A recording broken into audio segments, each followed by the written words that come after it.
ISKCON Mumbai, ISKCON Bangalore. ISKCON Mumbai तो वह group है जहाँ पे अगर आप कोई एग्जाम पास कर लें और प्रॉपर एनओसी लें तो जीबीसी की परमिशन से आप गुरु बन सकते हैं।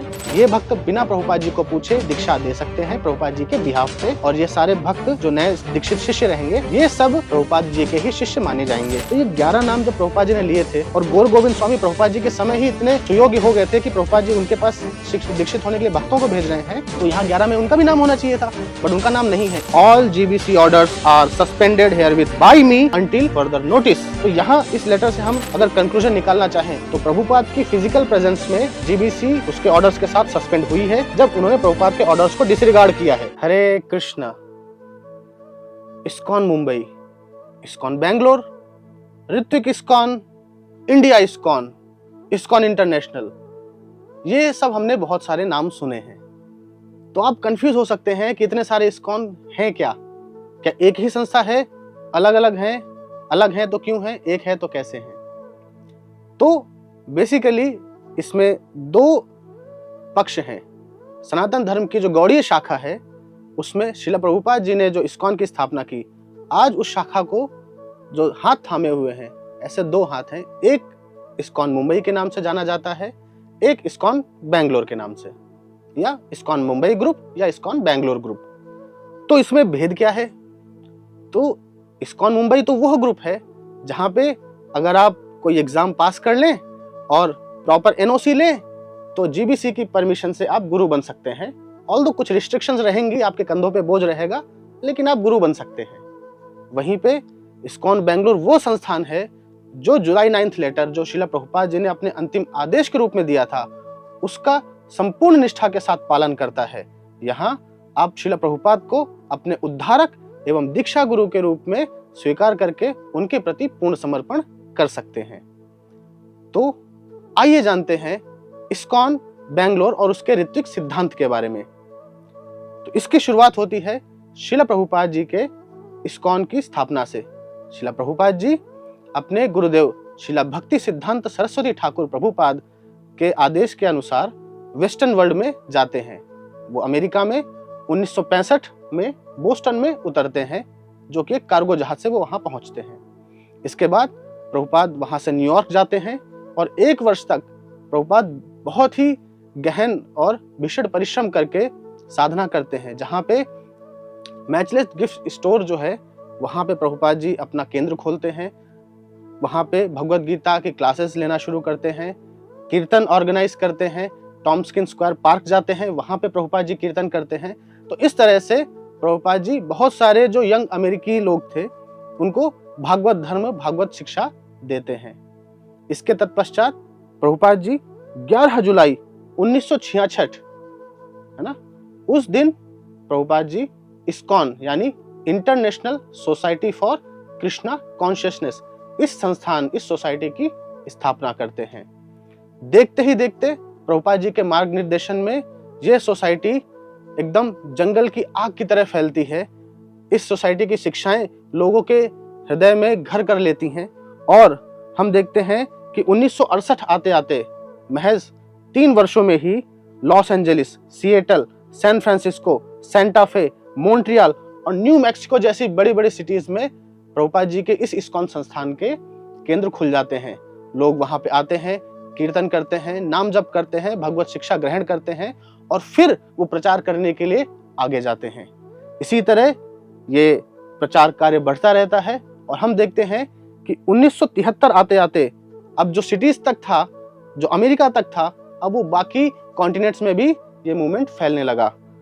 हमारे बहुत सारे मंदिर Canada, Europe, Mexico, Africa, south America, India, Asia, Japan, यहाँ तक कि चाइना में भी प्रभुपाद जी के निर्देशन में सेंटर खोले गए। ठीक है। इसके बाद श्रील प्रभुपाद जी 1975 में इस्कॉन वृंदावन का उद्घाटन करते हैं और अपनी भौम लीला का 1977 में प्रभुपाद जी समापन करते हैं। तो अब हम देखते हैं कि प्रभुपाद जी के समय जो दीक्षा है वो किस प्रकार होती थी। प्रभुपाद जी के समय जो दीक्षा है वो कैसे होती थी। तो प्रभुपाद जी ने जो पहली दीक्षा ऑर्गेनाइज की थी वो उन्होंने की थी 8 सितंबर 1966 को। जन्माष्टमी का दिन था। प्रभुपाद जी ने कुछ समय पूर्व ही इसकी सूचना दी अपने भक्तों को और कहा कि इस आगामी जन्माष्टमी को मैं आप लोगों की दीक्षा संपन्न करूंगा। तो सभी भक्त बहुत उत्सुक थे, क्योंकि अभी तक तो उन्होंने केवल कीर्तन सुने हैं। उन्होंने थोड़ा सा कुछ प्रभुपाद जी की पुस्तकें पढ़ी हैं, जो कि भागवतम का पहला स्कंद है 3 वॉल्यूम में, और प्रभुपाद जी से कुछ लेक्चर सुने हैं। तो ये दीक्षा क्या है, ये उनके लिए कोई थोड़ा नया सब्जेक्ट था। तो प्रभुपाद जी बताते हुए कहते हैं कि दीक्षा एक ऐसा विधान है जहां पे गुरु और शिष्य उन दोनों के मध्य परस्पर संबंध स्थापित होता है। शिष्य वचन देता है कि वह गुरु की भगवान के समान पूजा करेगा, उनकी सब जो शिक्षाएं हैं उनको ग्रहण करेगा, उनके हर निर्देश का पालन करेगा। वहीं गुरु ये शिष्य को वचन देते हैं कि मैं तुम्हें भगवत धाम लेके जाऊंगा। इनफैक्ट दीक्षा हम जानते भी हैं कि दिव्य ज्ञान शपन्ते, जब गुरु दिव्य ज्ञान प्रदान करके शिष्य के सारे पाप ले लेता है और उसको भगवान धाम जाने का अधिकारी बनाता है, तो यह दीक्षा होती है। तो प्रभुपाद जी ने बहुत ही क्लियर बताया है कि दीक्षा क्या है, जहां पे शिष्य तो गुरु के सभी निर्देश का पालन करे और गुरु उस शिष्य का उद्धार करे, उसको भगवत धाम लेकर जाए।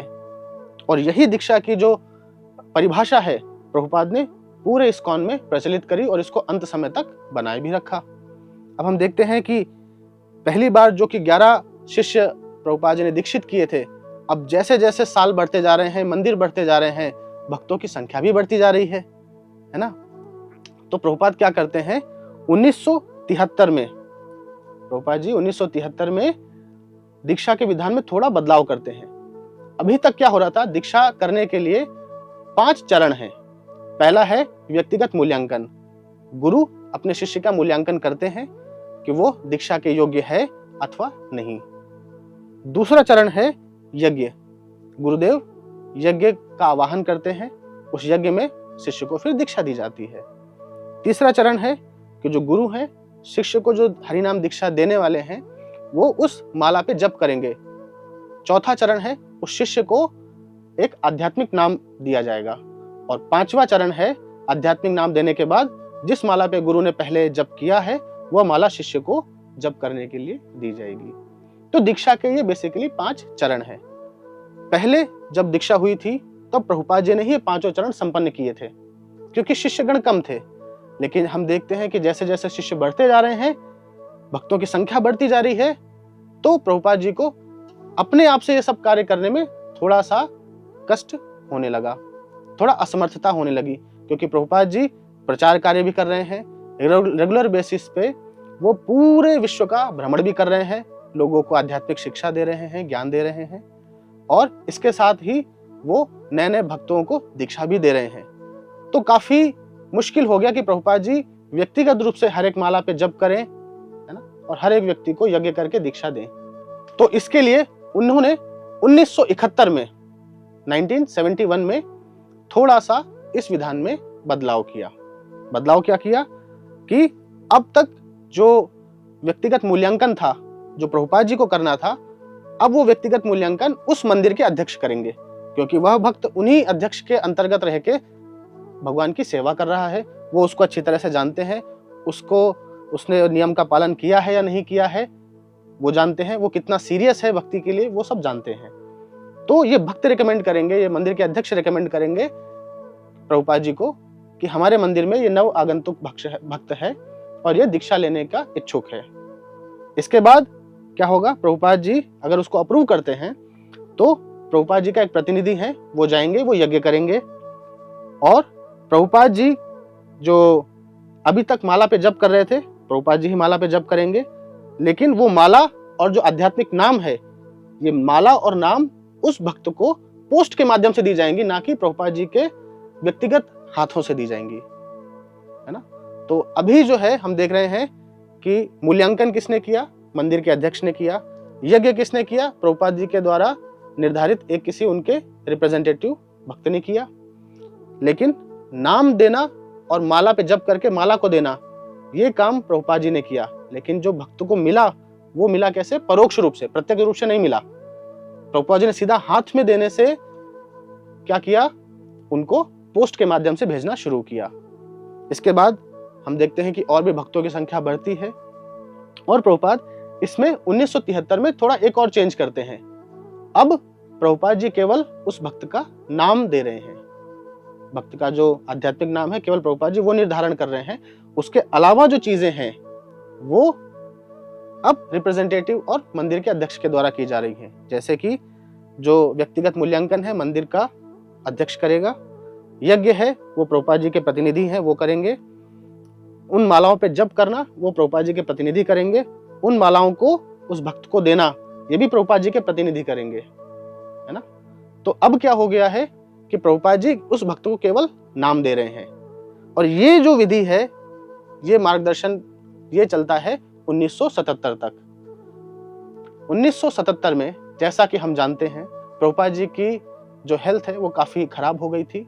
इनफैक्ट 1976 से ही वो हेल्थ खराब होनी शुरू हो गई थी। तो अब क्या होता है कि क्योंकि गुरु को अपने शिष्यों के पाप लेने पड़ते हैं जब वो दीक्षा देते हैं, इसी कारण हम देखते हैं कि पूर्व में भी बहुत आचार्यों ने, बहुत महान गुरुओं ने अपने शिष्यों के कष्ट ले लिए, कैसे उनके पाप ले लिए उनको अपना शिष्य बना के, और स्वयं वो जो है सफर करते हैं लेकिन अपने शिष्य की सुरक्षा निश्चित करते हैं।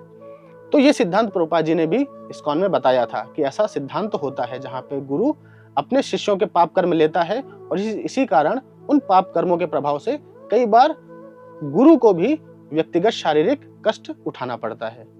तब क्योंकि प्रभुपाद जी की जो शारीरिक स्थिति है वो खराब है, तो जो जीबीसी मेंबर्स हैं उन्होंने ऐसा निर्धारित किया कि अभी हम किसी भी प्रकार की दीक्षा आयोजित नहीं करेंगे। लेकिन जब कई सारे भक्त उसके लिए आवेदन करने लगे तो मई 28 को सभी जीबीसी मेंबर्स अपना एक प्रतिनिधि मंडल प्रभुपाद जी के पास भेजते हैं उनके आदेश के लिए। इसको हम मई 28th कन्वर्सेशन भी कहते हैं। आइए हम उसे समझने का प्रयास करते हैं। तो होता यह है कि 28 मई 1977 को सतस्वरूप गोस्वामी, तमाल कृष्ण गोस्वामी इत्यादि जीबीसी मेंबर एक प्रतिनिधि मंडल के रूप में प्रभुपाद जी को अप्रोच करते हैं। और ये वो कन्वर्सेशन है जिसमें आपको सबसे ज्यादा कंफ्यूज किया जाता है। उनके प्रश्न बहुत क्लियर हैं, प्रभुपाद जी के उत्तर भी बहुत क्लियर हैं, लेकिन एम्बिग्युइटी बता के आपको भ्रमित कर दिया जाता है। तो आइए समझते हैं कि हुआ क्या था। सतस्वरूप महाराज प्रश्न करते हैं, then our next question concerns initiations in the future, particularly, please ध्यान दीजिएगा कब के लिए बात हो रही है, particularly at the time when you are no longer with us. तो ऐसा नहीं है जैसा आज कहा जाता है कि ये जो ऋत्विक का सिस्टम प्रभुपाद जी ने बताया है वो प्रभुपाद जी के जीवित रहने तक ही था, प्रभुपाद जी की भौम लीला तक ही था। ऐसा नहीं है। ये सिस्टम जो पूछा जा रहा है वो पूछा ही जा रहा है कि प्रभुपाद जी के भौम लीला समाप्त करने के बाद दीक्षा कैसे होगी। ठीक है, तो ये ऐसा नहीं कि केवल 4-5 महीने की बात है, ये इटर्नली जब तक इस्कॉन रहेगा तब तक ये सिद्धांत रहने वाले हैं, तब तक ये व्यवस्था, ये प्रणाली रहने वाली है। प्रभुपाद जी इसका उत्तर देते हुए कहते हैं, yes I shall recommend some of you after this is settled up, I shall recommend some of you to act as an officiating acharya. जैसे ही प्रभुपाद कहते हैं कि मैं आपको कुछ लोगों को ऑफिशिएटिंग आचार्य के रूप में नामित करूंगा, तमल कृष्ण महाराज कहते हैं, इज दैट कॉल्ड ऋत्विक आचार्य। ध्यान देने योग्य बात यहां पर यह आती है कि अभी तक की इस कन्वर्सेशन में कहीं पे भी ऋत्विक शब्द प्रयोग नहीं किया गया, स्पेसिफिकली प्रभुपाद के द्वारा तो बिल्कुल नहीं किया गया। फिर भी अगर तमाल कृष्ण महाराज को ऋत्विक बताना है, ये शब्द बोलना है, मतलब उनको और उनके जो बाकी उस समय जीबीसी के मेंबर्स हैं उनको भी ये ऋत्विक शब्द पता है। और ये पता इसलिए है क्योंकि प्रभुपाद ने इसके बारे में बहुत ही विस्तृत चर्चा ऑलरेडी की है, उनसे बहुत ही गहन अध्ययन किया है। प्रभुपाद ने अपनी पुस्तकों में भी ऋत्विक शब्द के बारे में बताया है। लेकिन यहाँ पे जो दीक्षा के संबंध में प्रभुपाद ऑफिशिएटिंग आचार्य कह रहे हैं, जो ऋत्विक आचार्य जिसका ट्रांसलेट किया है श्री तमाल कृष्ण गोस्वामी महाराज ने, वो इसीलिए किया है क्योंकि प्रभुपाद ने उनसे डेफिनेटली चर्चा की है। तो ये जो ऋत्विक शब्द है ये कोई इस्कॉन बेंगलोर के द्वारा क्रिएट किया हुआ नहीं है, इनफैक्ट ये प्रभुपाद के द्वारा क्रिएट किया हुआ शब्द है, जिसको तमाल कृष्ण महाराज, सतस्वरूप गोस्वामी इत्यादि सभी जो जीबीसी के मेंबर हैं भली भांति परिचित हैं, जानते एवं मानते दोनों हैं। तो ये ना तो किसी प्रकार का ऋत्विक मायावाद है। अगर आप इसको ऋत्विक मायावाद कहेंगे तो सीधा सीधा आप प्रभुपाद जी के ऊपर प्रश्न चिन्ह उठा रहे हैं। ठीक है, तो ये किसी भी प्रकार का ना तो ऋत्विक मायावाद है, बल्कि ये ऐसी प्रणाली है कि जब प्रभुपाद जी नहीं रहेंगे तब दीक्षा कैसे होगी, इसके बारे में प्रभुपाद बता रहे हैं। और यहाँ ये शब्द भी इंट्रोड्यूस कौन कर रहे हैं? श्री तमाल कृष्ण गोस्वामी महाराज। हम अब आगे समझते हैं।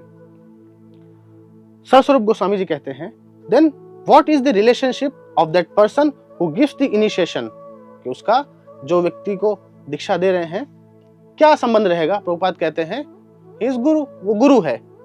ठीक है, तो सतस्वरूप महाराज फिर से पूछते हैं, but he does it on your behalf, कि वो आपके बिहाफ पे, आपके प्रतिनिधित्व में कर रहे हैं? प्रभुपाद जी कहते हैं यस, दैट इज फॉर्मेलिटी, वो तो फॉर्मेलिटी है, करना ही पड़ेगा, बिकॉज मैं फिजिकली नहीं कर पाऊंगा, so this is a formality you have to do. Because in my presence one should not become guru, so on my behalf, on my order, अमार आज्ञाएं गुरु हैया, चैतन्य चरितामृत का कोट करते हैं Prabhupada ji, be actually guru but by my order. तो प्रभुपाद जी यहां बहुत ही क्लियरली कह रहे हैं कि आप हमारे बिहाफ पे कर रहे हैं, और आप गुरु तभी बन सकते हैं जब हम ऑर्डर दें। अगर हम ऑर्डर देंगे तो आप गुरु बन जाएंगे। फर्दर प्रश्न पूछा जाता है प्रभुपाद जी से, so they may also be considered your disciple. Prabhupada से कि वो क्या आपके डिसाइपल कंसिडर किए जाएंगे? क्योंकि किसके बिहाफ पे कर रहे हैं? प्रभुपाद जी के बिहाफ पे कर रहे हैं। ठीक है, तो डिसाइपल किसके होंगे? ऑब्वियसली जिसके बिहाफ पे किया जा रहा है उसी के बिहाफ पे होंगे। फिर भी प्रश्न पूछा गया तो प्रभुपाद जी ने इसको फिर से उत्तर दिया, yes they are disciples. Why consider, consider क्यों करना, वो ऑलरेडी मेरे डिसाइपल हैं। फिर प्रभुपाद बोलते हैं who, Tamal Krishna, no he is asking that these ritvik acharyas they are officiating giving diksha there, break is there, the people who they give diksha to, whose disciple are they? Prabhupada, they are his disciple. Tamal Krishna, they are his disciple. Prabhupada, who is initiating? His grand disciple. Satswarupa, yes. Tamal Krishna, that is clear. तो यहाँ पे उनको लगा कि सारी conversation clear हो गई है, क्योंकि जो एक डिसाइपल होना था यहाँ से ऐसा उनको लगा कि प्रभुपाद जी कह रहे हैं कि जो जिनको आप दीक्षा दे रहे हो वो आपके डिसाइपल हो जाएंगे। ठीक है, और जो इनिशिएट कर रहा है वो ग्रैंड डिसाइपल है। तो सतस्वरूप गोस्वामी जब आगे बढ़ने का प्रयास करते हैं, then we have a question concerning, Prabhupada उनको बीच में रोकते हैं एंड फिर से एक फाइनल लाइन बोलते हैं। ठीक है, प्रभुपाद कहते हैं when I order you become Guru, he becomes regular गुरु। मतलब कि जब मैं आदेश दूंगा कि तुम गुरु बनो, तुम तभी रेगुलर गुरु बनोगे। That's all. यहां पे यह संपूर्ण सत्य समाप्त होता है कि जब मैं ऑर्डर दूंगा आप तभी गुरु बनोगे। ही becomes regular guru, he becomes disciple of my disciple, that's it. So बिना आदेश के आप गुरु नहीं बन सकते, आदेश बहुत ही आवश्यक है। तो अब होता क्या है कि आपको केवल दैट्स क्लियर तक ही बताया जाता है, इसीलिए आपको लगता है कि प्रभुपाद जी ने तो गुरु बनने का आदेश दिया है। लेकिन भैया सबसे पहले आपको समझना पड़ेगा कि आदेश नहीं है, ये कन्वर्सेशन है। प्रभुपाद जी तो कह रहे हैं कि भाई मैं आदेश दूंगा, और क्योंकि यहाँ पे दो तर्क निकल सकते हैं, एक कि प्रभुपाद गुरु का आदेश दे रहे हैं और एक कह सकते हैं कि प्रभुपाद जी ने ऋत्विक का आदेश दिया। क्योंकि सतस्वरूप महाराज को, तमाल कृष्ण महाराज को जो चाहिए था वो मिल चुका है, अब वो आगे बढ़ने का प्रयास करते हैं। प्रभुपाद जी उनके इंटेंशंस को समझ जाते हैं, उनको वही रोकते हैं। इसीलिए Satsvarupa then we have a question concerning, वो पूरा नहीं भी कर पाते हैं, प्रभुपाद जी उनको बीच में रोकते हैं एंड प्रभुपाद जी कहते हैं when I order you become गुरु। जब मैं आदेश दूंगा आप तब गुरु बन सकते हैं, तब आप रेगुलर गुरु बन जाएंगे। That's it. तो ये प्रभुपाद के द्वारा कन्वर्सेशन खत्म किया जा रहा है। सो ये कन्वर्सेशन ऑर्डर नहीं है, ये कन्वर्सेशन सिर्फ एक वार्तालाप है। तो ऑर्डर प्रभुपाद जी इसको नहीं देते हैं, ऑर्डर आगे दिया जाएगा। और वो ऑर्डर क्या है, प्रभुपाद जी उस ऑर्डर में स्पेसिफिकली मेंशन करते हैं। अब चलते हैं एक हफ्ते बाद के समय में। डेट है 4 जून 1977। ये वो दिन है जब प्रभुपाद जी ने डिक्लेरेशन ऑफ विल पब्लिश किया। हम जानते हैं कि व्यक्ति विल कब बनाता है, जब उसको पता है कि ये अब मैं अपनी वसीयत छोड़ के जा रहा हूं, अब अपनी भौम्य लीला समाप्त करने वाला हूं। प्रभुपाद जी को पता है कि अब वो फिजिकली मैनेज करने के लिए कैपेबल नहीं है, तो उन्होंने अपने शिष्यों को अपनी एक लास्ट विल के रूप में कुछ डायरेक्शंस दिए। एक चीज बहुत जरूरी है जो हमें समझना चाहिए कि विल कौन बना सकता है। विल वही बना सकता है जो प्रोपराइटर हो। आप इस मुद्दे को ध्यान रखिएगा, हम आगे इसको चर्चा में सम्मिलित करेंगे। तो ये प्रभुपाद जी जो विल बना रहे हैं, इसमें पहले ही पैराग्राफ में लिखते हैं, I make this my last will. Last will का मतलब क्या है कि प्रभुपाद जी की इच्छा 1968 में भी कुछ थी, 69-70 में भी कुछ प्रभुपाद जी ने इंस्ट्रक्शंस दिए हो सकते हैं, प्रभुपाद जी ने कोई एक विधि, कोई प्रणाली 72-75 में भी दी हो सकती है, लेकिन ये अब जो विल प्रभुपाद जी पब्लिश कर रहे हैं, इसमें वो जो पद्धति, जो नियम, जो प्रणाली दे रहे हैं, ये फाइनल माना जाएगा। अगर कहीं कॉन्ट्रडिक्शन आता है दो में, तो हमेशा 1977 की जो डिक्लेरेशन ऑफ विल है, इसके प्रावधानों को ही तवज्जो मिलेगी, इन्हीं को प्रमुखता मिलेगी। ये हर एक नियम को सुपरसीड कर सकता है। जिस तरह सिविल कोर्ट को हाई कोर्ट और हाई कोर्ट को सुप्रीम कोर्ट सुपरसीड करती है, ऐसे ही ये जो फाइनल विल है, ये प्रभुपाद जी की कॉन्ट्रडिक्शन होने की स्थिति में पुरानी जो विल है या पुरानी जो कुछ इच्छाएं हैं, इंस्ट्रक्शंस हैं, उनको सरपास करेगी। प्रभुपाद जी इसमें बताते हैं दैट गवर्निंग बॉडी कमीशन, जिसको हम शॉर्ट में जीबीसी समझते हैं, will be ultimate managing authority. आप ध्यान रखिएगा, प्रभुपाद जी हमेशा से इस्कॉन के स्पिरिचुअल अथॉरिटी थे।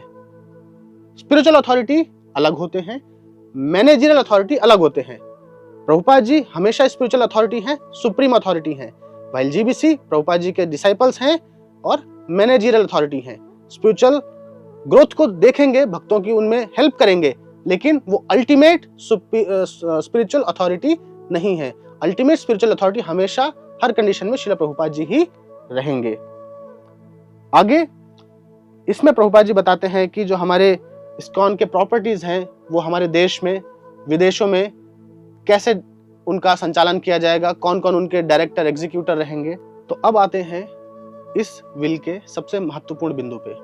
प्रभुपाद जी इसमें बताते हैं, in the event of the death और failure to act for any reason of any of the said directors, a successor director और directors may be appointed by the remaining directors. तो जो remaining director हैं, वो नया successor director appoint कर सकते हैं, एक या ज्यादा हो सकते हैं वो, है ना। Provided the new director is my initiated disciple, following strictly all the rules and regulations of the international society for Krishna consciousness as detailed in my books, and provided that there are never less than 3 or more than 5 executive directors acting at one time। तो प्रभुपाद जी यहाँ बता रहे हैं कि अगर कभी किसी जो डायरेक्टर है, जिनको प्रभुपाद ने अपॉइंट किया है इन प्रॉपर्टीज के लिए, अगर उसकी मृत्यु हो जाती है या वो किसी कारण से उस कैपेसिटी में काम नहीं कर सकता है, तो बाकी जो लोग हैं, बाकी डायरेक्टर्स हैं, वो एक नया डायरेक्टर, एक या ज्यादा अपॉइंट कर सकते हैं। लेकिन इसमें सबसे महत्वपूर्ण बिंदु है कि कह रहे हैं प्रभुपाद जी, वो जो नया डायरेक्टर है वो मेरा ही शिष्य होना चाहिए, जो इस्कॉन के सारे नियमों का पालन करे, मेरी पुस्तकों में दिए गए निर्देशों को समझे, उनको अपने जीवन में उतार के उनका पालन करे। अब अगर हम माने कि कोई व्यक्ति उस समय 20 साल का है, प्रभुपाद जी का शिष्य है 1977 में, और 100 साल भी उसकी आयु है, तो क्या होगा?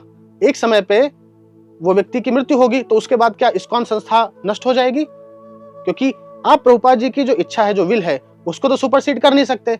इस्कॉन में हमेशा जो डायरेक्टर रहेगा वो प्रभुपाद जी का शिष्य रहेगा। तो क्या इस्कॉन को डिसॉल्व करेंगे आप उस समय, या प्रभुपाद जी का अनादर करेंगे?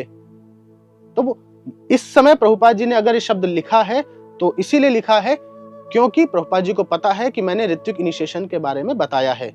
ऋत्विक इनिशिएशन के माध्यम से मेरे शिष्य हमेशा, जब तक इस्कॉन संस्था है, जब तक इस्कॉन संस्था रहेगी, जब तक इस्कॉन संस्था प्रचार करेगी, नए भक्त आते रहेंगे, वो मेरे भक्त बनते रहेंगे।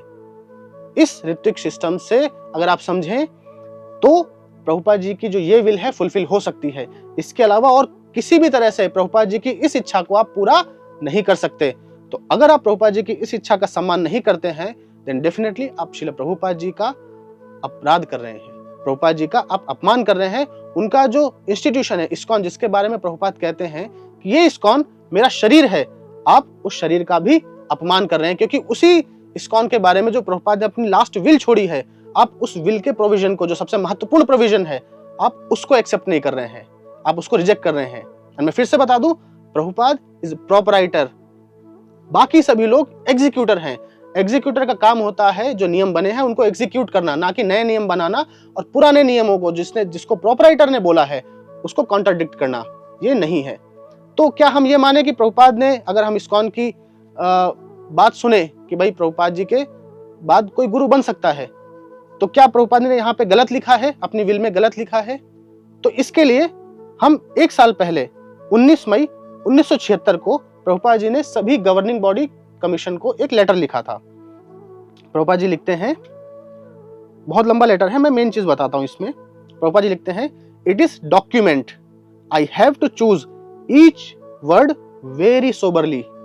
मतलब कि जब मैं डॉक्यूमेंट लिख रहा हूं, ये डॉक्यूमेंट है, मैं इसमें कुछ भी नहीं लिख सकता, मैं बहुत ही होशो हवास से, बहुत ही सोबर होके हर एक शब्द चुनता हूं।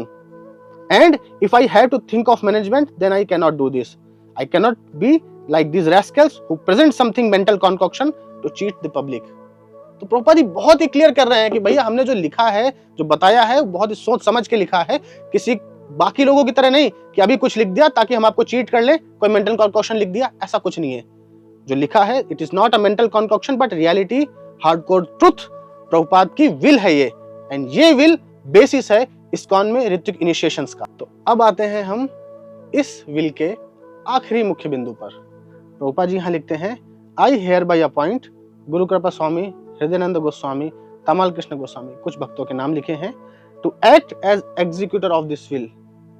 प्लीज नोट, प्रभुपाद जी यहाँ पे उन सभी को एग्जीक्यूटर बना रहे हैं, ठीक है। आगे प्रभुपाद जी मेंशन करते हैं, I have made this will this 4th day of June 1977 in possession of full sense and sound mind without any persuasion, force or compulsion from anybody। तो प्रभुपाद जी फिर से यहाँ पे रीअफर्म कर रहे हैं कि मैं पूरे होशो हवास में बहुत ही सोच समझ के, बिना किसी दबाव के ये विल बना रहा हूं। जैसा कि हमने अभी उस लेटर में देखा, प्रभुपाद जी जो भी लिखते हैं, जो भी शब्द यूज करते हैं डॉक्यूमेंट्स में स्पेसिफिकली, वो बहुत ही इंपॉर्टेंट होते हैं, बहुत ही चोजन होते हैं प्रभुपाद के द्वारा, उनको ऐसे ही यूज नहीं करते। और प्रभुपाद जी ने अगर यहाँ पे एक क्लॉज डाला है कि इस्कॉन के सभी भक्त हमेशा जो डायरेक्टर्स रहेंगे वो प्रभुपाद जी के ही शिष्य होंगे, इट मीन्स कि जब तक इस्कॉन रहेगा, जो कि प्रभुपाद के अनुसार 10,000 साल या उससे ज्यादा भी रहेगा, तब तक उसके जो डायरेक्टर्स हैं वो हमेशा प्रभुपाद जी के ही दीक्षित शिष्य होंगे। और ये तभी संभव है जब ऋत्विक प्रणाली एक्सेप्ट की जाए। प्रभुपाद ने यहाँ पे जब डाला है ये विधान, तो प्रभुपाद के मन में ये चीज क्लियर है कि ऋत्विक प्रणाली हमेशा रहेगी, और इस प्रणाली के कारण प्रभुपाद जी के शिष्य, जो प्रभुपाद जी के द्वारा ही दीक्षित होते हैं परोक्ष रूप से ऋत्विक के द्वारा, वो दीक्षित शिष्य प्रभुपाद के ही माने जाएंगे।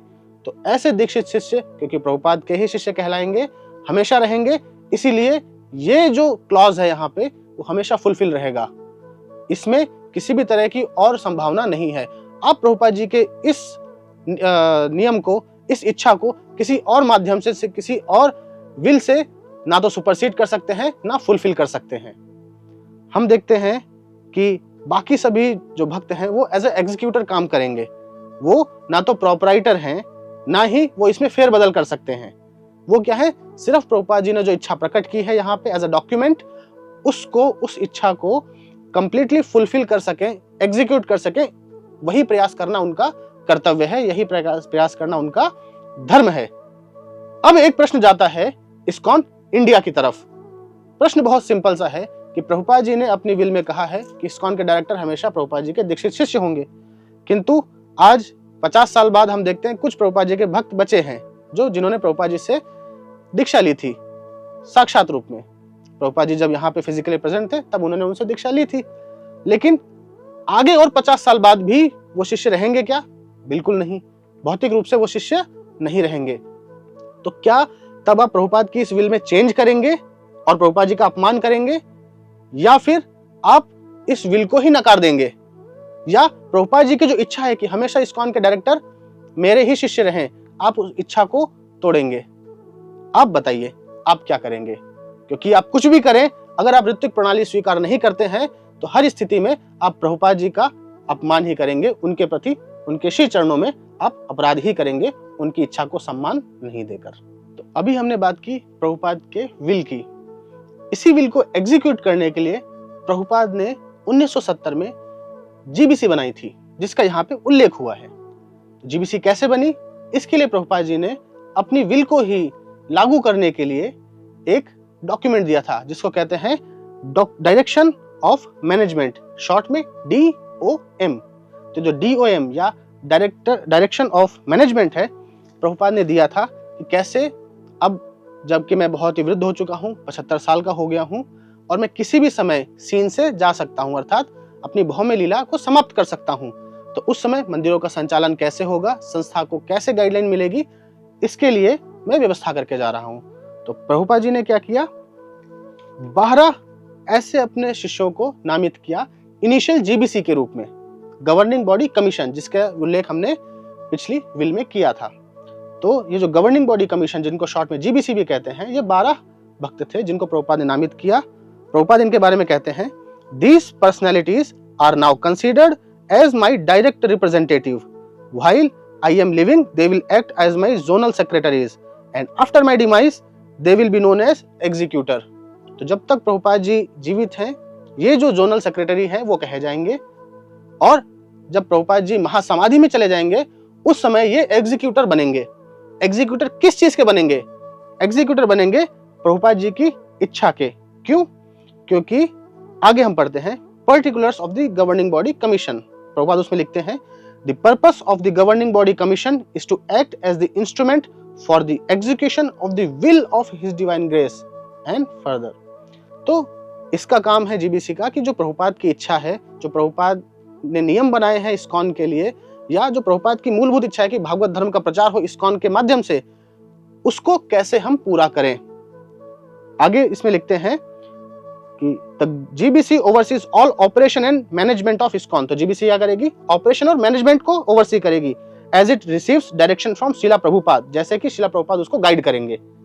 And his divine grace has the final approval in all matters. Please make sure कि आप इस चीज को नोट अच्छे से करें कि हमेशा जीबीसी के जो नियम है वो प्रभुपाद जी की इच्छा को या उनकी अनुमति को सुपरसीड नहीं कर सकते। जीबीसी का गठन हुआ है प्रभुपाद जी की इच्छा को पूरा करने के लिए, उनकी इच्छा को लागू करने के लिए। इसीलिए जब तक प्रभुपाद जीवित हैं तब तक तो, क्योंकि सेक्रेटरी हैं, डायरेक्ट अप्रूवल दे सकते हैं।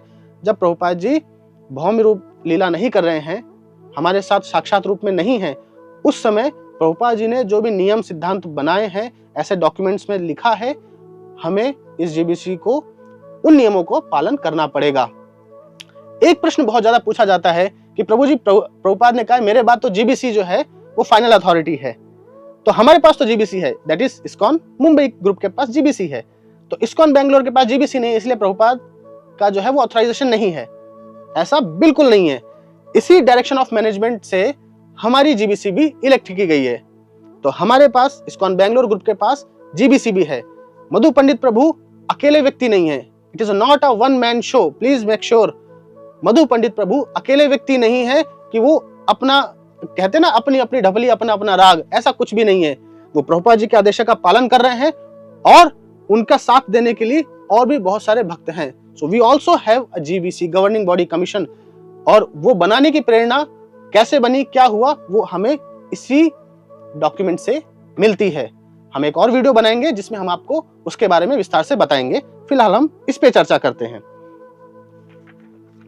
प्रभुपाद जी इसमें बताते हैं कि ISKCON press was created for the exclusive publication of my books and literatures and should be continued in that way. अब ध्यान रखिए, प्रभुपाद जी ने इस्कॉन के पब्लिकेशन के बारे में कहा है कि वो केवल मेरी बुक्स पब्लिश करेगा, लेकिन आज हम देखते हैं कि जो बीबीटी है उसमें प्रभुपाद जी के अलावा भी बहुत सारे पब्लिकेशंस मिलते हैं हमें। तो यहां पे भी हम देख सकते हैं कि हम प्रभुपाद जी की इच्छा का सम्मान नहीं कर रहे हैं। आगे एक अमेंडमेंट भी आता है, टॉपिक है amendments for official documents, topmost urgency. इसमें जो फर्स्ट अमेंडमेंट है उसमें मेंशन है, it is declared that his divine grace AC Bhaktivedanta Swami Prabhupada is the founder acharya of ISKCON international society for Krishna consciousness. Mark कीजिए, he is the supreme authority in all matters of the society. His position cannot be occupied by anyone else, and his name and title must appear on all documents, letterhead, publications, and buildings of the society. क्यों लिखने की जरूरत पड़ी है प्रभुपाद जी को? ये amendment आया है 1974 को। DOM जिसकी हमने बात की वो है 1970 का डॉक्यूमेंट, ये डॉक्यूमेंट है 1974 का। 4 साल बाद प्रभुपाद ने अमेंडमेंट क्यों करवाया? आप शॉक रह जाएंगे जान के। प्रभुपाद जी के महाप्रयाण के बाद में एक ऐसा नियम बनाया गया कि गुरुदेव जो टाइटल है वो प्रभुपाद जी के लिए आप यूज नहीं कर सकते इस्कॉन में। अगर आप इस्कॉन के भक्त हैं तो आप प्रभुपाद जी को गुरुदेव करके संबोधित नहीं कर सकते। आज भी ये नियम लागू है। आप सोच सकते हैं, प्रभुपाद जी को पता था कि कुछ ना कुछ ऐसा हो सकता है, इसीलिए उन्होंने ये यहाँ पे लिखा कि प्रभुपाद की जो अथॉरिटी है वो हमेशा सुप्रीम रहेगी। जीबीसी मैनेजिंग अथॉरिटी है, प्रभुपाद स्पिरिचुअल अथॉरिटी है। मैं फिर से आपको बता दूं, हमेशा जो स्पिरिचुअल अथॉरिटी है शिला प्रभुपाद एंड उनकी विल, उनके इंस्ट्रक्शंस, वो हमेशा सुपरसीड करेंगे जीबीसी के मैनेजरियल ऑर्डर्स को। ठीक है, आगे प्रभुपाद जी का जो नाम है हम जनरली देखते हैं his divine grace AC Bhaktivedanta Swami Prabhupada, यही पढ़ते हैं। इसके नीचे आता है फाउंडर आचार्य। वो तो अच्छा हुआ कि ये करवा दिया, वरना अगर हम गुरुदेव की तरह ही देखें तो हो सकता है फाउंडर तो रहते प्रभुपाद, किंतु आचार्य 11 लोग और बन सकते थे। तो इसी को प्रिजर्व करने के लिए यहाँ पे इस क्लॉज की आवश्यकता पड़ी। आगे प्रभुपाद जी लिखते हैं, there shall be a governing body committee of trustees appointed by the founder acharya his divine grace AC Bhaktivedanta Swami Prabhupada. तो अगर जीबीसी 1970 में प्रभुपाद ने विल करी बना दी, तो दोबारा क्यों बोल रहे हैं there shall be a governing body? वो तो ऑलरेडी 1970 में डीओएम से बनाई थी। वो इसलिए क्योंकि जो प्रभुपाद ने गवर्निंग बॉडी बनाई थी उन्होंने प्रभुपाद की इच्छा का सम्मान नहीं किया था और प्रभुपाद ने उस जीबीसी को डिसॉल्व किया था। बाद में दोबारा वो गवर्निंग बॉडी बनाने के लिए ये अमेंडमेंट किया गया। इसमें भी लिखा गया वही सेम चीज कि डीओएम जो कि जुलाई 28, 1970 को डॉक्यूमेंटेड है, उसके अकॉर्डिंगली जीबीसी बनाई जाएगी। The GBC is to act as the instrument for the execution of the will of his divine grace Srila Prabhupada. क्योंकि पहले विल फॉलो नहीं हुई, इसीलिए दोबारा एम्फेसाइज किया जा रहा है। अमेंडमेंट में सेम चीजें रिपीट नहीं होती, आप ध्यान दीजिए। अगर रिपीट हो रही है, प्रभुपाद हमेशा कहते हैं इफ समथिंग इज रिपीटेड मतलब उसको एम्फेसाइज किया जा रहा है। तो अगर ये वाक्य यहाँ पे रिपीट किया गया है, इट मींस कि फॉर्मर जीबीसी ने प्रभुपाद को डिसोबे किया था। ठीक है, तो हम जानते हैं कि प्रभुपाद ने जो अपनी विल दी है उसके लिए उन्होंने डीओएम बनाया था, उसके लिए उसको एग्जीक्यूट करने के लिए जीबीसी बनाई थी। लेकिन अगर जीबीसी प्रभुपाद के विल को एग्जीक्यूट नहीं कर सकती है तो देन प्रभुपाद की ट्रांसेंडेंटल अरेंजमेंट्स के साथ में उनके जो शिष्य हैं उस जीबीसी को पुनर्गठन करके प्रभुपाद की विल को लागू करने के लिए योग्य हैं। तो अगर हम इसको कंक्लूड करें तो प्रभुपाद के समय ये जो 12 भक्त सिलेक्ट किए गए थे, जिनके नाम आप देख सकते हैं, ये 12 भक्त सामान्य भक्त अर्थात कि महाभागवत नहीं है। और जब इन्होंने प्रभुपाद जी की इच्छा का सम्मान नहीं किया, उनकी इच्छा को सुपरसीड किया, तो प्रभुपाद ने खुद ही इस जीबीसी को डिसॉल्व किया था। दूसरा पॉइंट, अगर आज भी जीबीसी प्रभुपाद के इच्छा का सम्मान नहीं करे तो जीबीसी डिसॉल्व की जा सकती है। And for the very same reason, क्योंकि प्रभुपाद की इच्छा का सम्मान नहीं किया जा रहा है, प्रभुपाद को दीक्षा गुरु, उद्धारक गुरु नहीं एक्सेप्ट किया जा रहा है, इसी कारण से इस्कॉन बेंगलोर में पुनर्गठन हुआ है इस जीबीसी का। तो हमारी GBC very much authorised bye Shila Prabhupada, direction of management के माध्यम से। तो इसी टॉपिक से रिलेटेड एक प्रभुपाद जी का लेटर है जो हम आपके सामने पढ़ना चाहेंगे। ये लेटर है इस्कॉन के सभी प्रेसिडेंट्स के लिए, अप्रैल 8, 1972। प्रभुपाद जी लिखते हैं, please accept my blessings. I beg to inform you that recently some of the governing body commission members held a meeting at New York on 25th through 28th March 1972 and they have sent me a big minutes duplicated for my consideration and approval, but in the meantime they have decided some appointments without consulting me. One of the items which struck me very much is as follows. तो क्या किया, जैसा हमने पता किया, हमने पढ़ा है कि प्रभुपाद जी का फाइनल अप्रूवल हमेशा होता था। तो इन्होंने क्या किया, मिनट्स बनाए मीटिंग के और प्रभुपाद जी को भेज दिया। लेकिन प्रभुपाद जी का अप्रूवल आया उसके पहले इन्होंने अपनी तरफ से कुछ कर लिया। क्या किया, अत्रेय ऋषि दास was selected to be the secretary for GBC and receive all correspondence including monthly reports. I never appointed Atreya Rishi member of the GBC and I do not know how he can be appointed secretary to GBC without my sanction. मतलब प्रभुपाद जी को पता ही नहीं है, उनकी approval के बिना ही किसी एक व्यक्ति को उठा के उन्होंने जीबीसी का सेक्रेटरी बना दिया। और हर एक करस्पॉन्डेंस, मतलब जो लेटर आएगा जीबीसी को बोलता हुआ कि हम ये लेटर अगर जीबीसी को लिख रहे हैं तो अत्रेय ऋषि के पास जाएगा, उस व्यक्ति के पास जो अनऑथराइज्ड है, अनसैंक्शनड है। सोचिए कितनी बड़ी बात है। और वो प्रभुपाद जी की इच्छा के विरुद्ध उनको धोखे में रख के ये किया गया। प्रभुपाद जी आगे लिखते हैं, Shriman Atreya Rishi Das may be very expert but without my say he has been given so much power and this has upset my brain. उनको इतनी सारी पावर मिल गई मेरी अनुमति के बिना, वो गलत है, ठीक है, इससे मेरा मन खराब हुआ है. I also understand that immediate actions are going to take place even prior to my permission and that also without divulging to the devotees. Prabhupada कह रहे हैं कि मुझे ये भी पता है कि मुझे बताए बिना devotees जो सामान्य दूसरे भक्त हैं मंदिर के, जो कोई पोस्ट होल्ड नहीं कर रहे हैं, उनको बताए बिना जीबीसी में अपने आप बहुत सारे डिसीजन हो जाएंगे, बहुत कुछ हो जाएगा, ठीक है. आगे प्रभुपाद लिखते हैं, I do not follow exactly what is the motive of so called GBC meeting. इस so called GBC meeting का क्या मतलब है भाई? Therefore I have sent the telegram which you all will find attached herewith and I have received the replies as well. तो प्रभुपाद जी कह रहे हैं मैं टेलीग्राम भेजा है जिसमें डिटेल्स हैं और मैंने रिप्लाई भी किए हैं. प्रभुपाद आगे लिखते हैं, अंडर दीज सर्कमस्टेंसेस आई. अब यहां से प्रभुपाद जी बोल्ड में लिख रहे हैं. बोल्ड में जब कोई लिखता है कंप्लीट कैपिटल में, इसका मतलब बहुत इंपॉर्टेंट चीज लिख रहा है. प्रभुपाद लिख रहे हैं, I authorise you to disregard for the time being any decision made from the GBC man until my further instructions. तो सभी टेंपल प्रेसिडेंट्स को क्या बोला है कि जब तक दोबारा मैं कोई इंस्ट्रक्शन नहीं दूं इस पत्र के मिलने से, तब तक आप क्या है सारे जो जीबीसी के डिसीजंस हैं उनको होल्ड कर लो, वो उनको फॉलो नहीं करना है.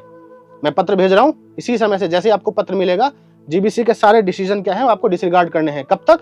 जब तक मैं दूसरा कोई और पत्र या इंस्ट्रक्शन नहीं दूं. प्रभुपाद जी कहते हैं, you manage your affairs peacefully and independently and try to improve the spiritual atmosphere of the centres more carefully. कि भाई प्रीचिंग तो चलती रहेगी, आप अपने यहाँ पे भक्ति में साधन बनाइए, भक्ति में वातावरण बनाइए, प्रीचिंग करते रहिए, आपके टेंपल की एक्टिविटीज नहीं रुक रही हैं, बट जीबीसी के जो इंस्ट्रक्शंस हैं वो आपको फॉलो नहीं करने हैं.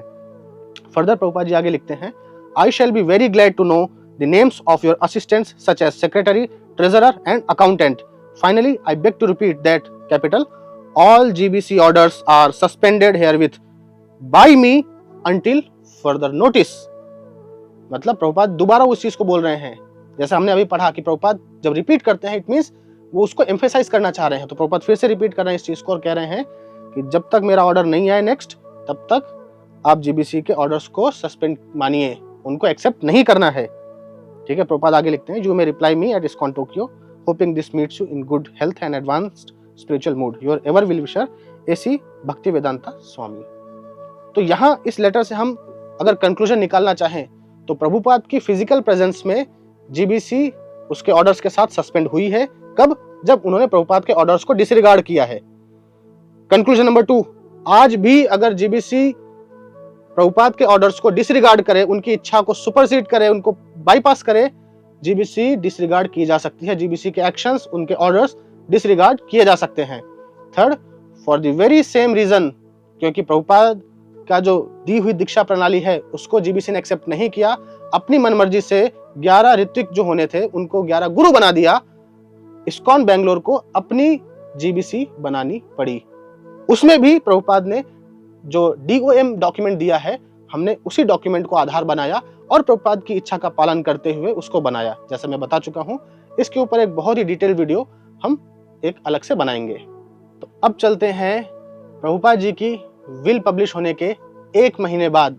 डेट है जुलाई 7, 1977.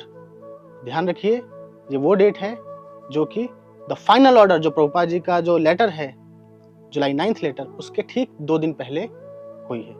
इस दिन एक बहुत इंपॉर्टेंट कन्वर्सेशन होती है तमाल कृष्ण गोस्वामी और श्रील प्रभुपाद जी के बीच में.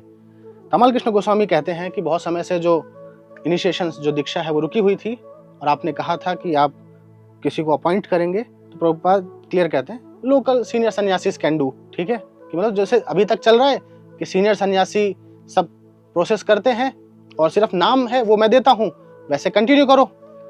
तो तमाल कृष्ण कहते हैं कि ये तो अब तक हम कर ही रहे थे, लेकिन अभी क्या है, हमने रोका हुआ है. क्यों रोका हुआ है? कि भाई आप जब डिसाइपल्स बनाएंगे तो उनका पाप भी आपको लगेगा, आपकी स्थिति जो है, जो आपकी शारीरिक स्थिति है वो उतनी अच्छी नहीं है अभी, तो इसलिए हम लोग रोक रखे थे. तो प्रभुपाद कहते हैं नो, वो कर सकते हैं. प्रभुपाद बोलते हैं, you can give me a list of sannyasis, I will mark who will. Prabhupada कह रहे हैं मुझे सन्यासीज की लिस्ट दो, मैं बताऊंगा कौन कर सकते हैं.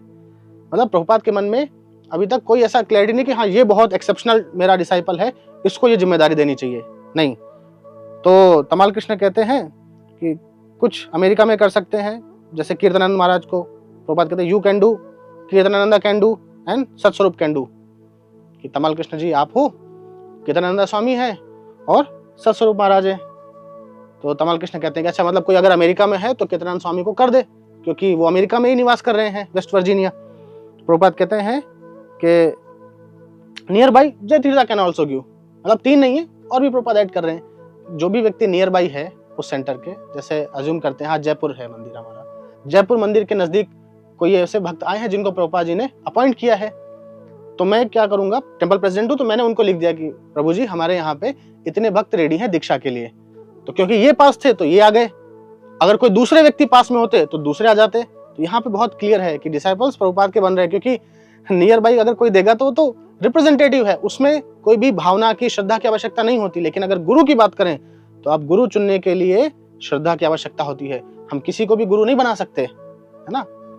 अब प्रभुपाद बताते हैं भावानंद भगवान कैन डू, मतलब कि जैसे कि हम अगर ये कहें कि यहाँ पे क्या कन्वर्सेशन चल रहा है, तो ये नाम डिसाइड किए जा रहे हैं उन लोगों के जो भविष्य में ऋत्विक दीक्षा देंगे प्रभुपाद जी के बिहाफ पे। और नाम कैसे डिसाइड किए जा रहे हैं, जैसे कि प्रभुपाद जी के साथ किसी को जाना है और साथ में तमाल कृष्ण महाराज हैं, कहीं वृंदावन यात्रा कहीं और जाना है यात्रा में, तो ठीक है 2 आप आ जाइए, 2 आप आ जाइए।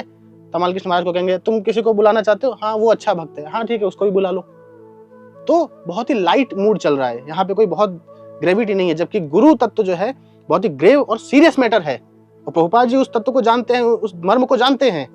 तो यहाँ पे इस तरह से अगर बात करें, मतलब प्रभुपाद के मन में क्लियर है कि जो भक्त हैं ये गुरु नहीं बनने वाले हैं, ये हमेशा और हमेशा मेरे ही प्रतिनिधि बन के रहेंगे। फिर प्रभुपाद कहते हैं and 5-6 men you divide who is nearest, कि जो भी सबसे पास में हो वो आप कर लो, ठीक है। फिर प्रभुपाद इसी तरह से जो है नाम बताते हैं। अंत में एक जगह आता है कि पूछने की ये सेकंड इनिशिएशन कर सकते हैं क्या, प्रभुपाद कहते हैं they can do second initiation Tamal Krishna by writing you, मतलब आपको लिख के करें या फिर इन्हीं लोग ये डायरेक्ट कर सकते हैं। प्रभुपाद कहते हैं नो दीज मैन, मतलब अपनी स्वेच्छा से ये स्वीकार कर सकते हैं। तो कुछ लोगों का एक तर्क आता है कि भाई प्रभुपाद जी के समय तो प्रभुपाद जी हर एक जो शिष्य है उसको देखते थे, परखते थे, उसके बाद करते थे, लेकिन यहाँ तो आप कह रहे हो कि हम ऋत्विक हैं और हमने ये लिस्ट है प्रभुपाद जी को दे दिए, अब प्रभुपाद जी तो बोल नहीं सकते क्योंकि वो मूर्ति रूप में है, तो अब कैसे दीक्षा होगी, प्रभुपाद का तो एक्सेप्टेंस है ही नहीं।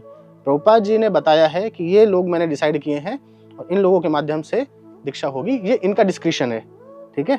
तमाल Krishna these man they can also do second initiation, so there is no need for devotees to write to you for first and second initiation.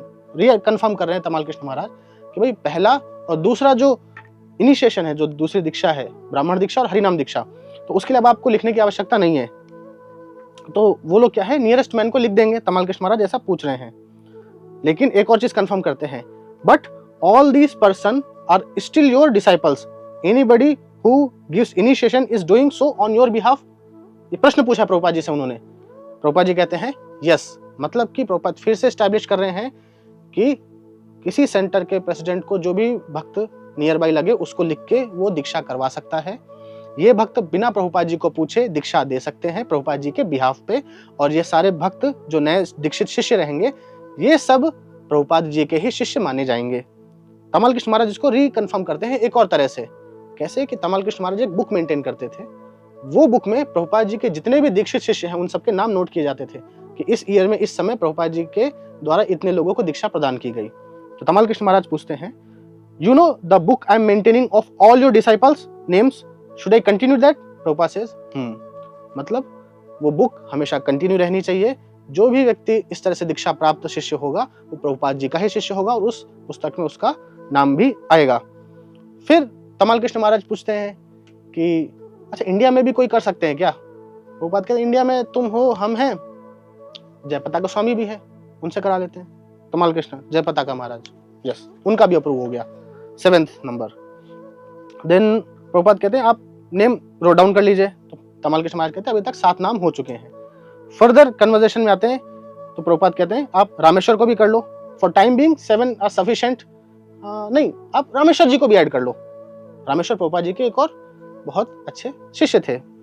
Tamal Krishna Rameshwar Maharaj Prabhupada and Hridayanand also. तमाल कृष्ण ओ या साउथ अमेरिका, मतलब साउथ अमेरिका से हृदयानंद प्रभु महाराज जो हैं उनको स्वीकार कर लिया गया। प्रभुपाद कहते हैं, फिर से बता रहे हैं, so without waiting for me wherever you consider it is right, जहां पे आप कंसिडर करें कि सही है वो व्यक्ति, that will depend on discretion. On discretion, yes, that is for first and second initiation. मतलब ये जो ऋत्विक डिसाइड किए गए हैं प्रभुपाद के द्वारा, जो नाम डिसाइड किए गए हैं, ये इनके डिस्क्रिशन पे रहेगा। इनका डिस्क्रिशन कब रहेगा? जब प्रभुपाद जी नहीं है, क्योंकि प्रभुपाद जी तो अपनी जो फिजिकल प्रेजेंस है उसकी जो अनिवार्यता है उसको खत्म कर दिया उन्होंने, कि भाई अब आपको मुझसे बार बार पूछने की आवश्यकता नहीं है, क्योंकि प्रभुपाद के मन में क्लियर है। मई 28 में प्रश्न पूछा गया था, जब आप हमारे बीच नहीं रहेंगे तब दीक्षा कैसे होगी? प्रभुपाद ने कहा, मैं कुछ नाम अपॉइंट करूंगा जो ऋत्विक आचार्य के रूप में काम करेंगे। अब वही प्रभुपाद कंफर्म कर रहे हैं। अगर वो गुरु होते तो क्या प्रभुपाद इस तरह से नाम डिसाइड करते? अच्छा, इनको ले लो, उनको ले लो, इनको भी ले लो, वहां कोई है क्या? हाँ, उनको भी ले लो। ऐसे नहीं कर सकते। ये बहुत ही सीरियस मैटर है। प्रभुपाद इसमें कभी भी नहीं चूके। अपने आप प्रभुपाद जी के लेक्चर सुनिए, प्रभुपाद जी की पुस्तकें पढ़िए, गुरु तत्व के विषय में प्रभुपाद जी ने कभी भी कॉम्प्रोमाइज नहीं किया है। ठीक है, तो यहाँ पे ये कन्वर्सेशन समाप्त होती है और ऐसे ये 11 नाम डिसाइड किए जाते हैं। इसके बाद हम आते हैं जुलाई 9 लेटर, जो ये कन्वर्सेशन हुई, जो कंटेंट्स बताए गए प्रभुपाद जी के द्वारा और नोट किए गए तमाल कृष्ण गोस्वामी के द्वारा, उसके आधार पे प्रभुपाद जी की सलाह पे, उनके डिक्टेशन पे तमाल कृष्ण महाराज ने as a secretary Prabhupada ji के उन्होंने एक लेटर लिखा। लेटर है July 9, 1977 to all GBC and temple president, यानी ये एक इंस्टीट्यूशनल लेटर है।